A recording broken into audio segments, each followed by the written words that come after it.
10 دن پورے ہونے پر خون بند ہوا تو اب اس کا کیا حکم ہے؟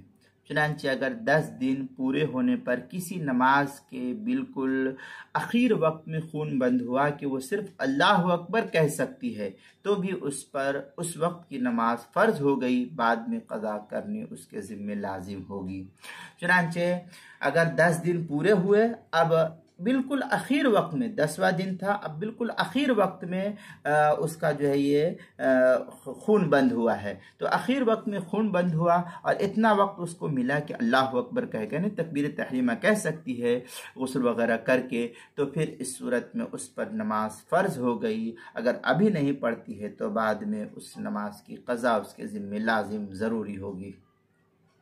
فتاوی شامی میں ہے وَلَوْ انقطع لِعَشَرَ فَتَقْضِي الصَّلَاةَ إِن بَقِيَ قَدْرَ التَّحْرِيمَ۔ یہ فتاوی شامی جو بیروت کا چھپا ہوا نسخہ، اس کی پہلی جلد صفحہ 428، اور جو زکریا بک ڈپو دیوبند کا ہندی نسخہ ہے اس کی پہلی جلد صفحہ 493، کتاب المسائل اس کی پہلی جلد صفحہ 219 پر بھی اس کو نقل کیا گیا ہے۔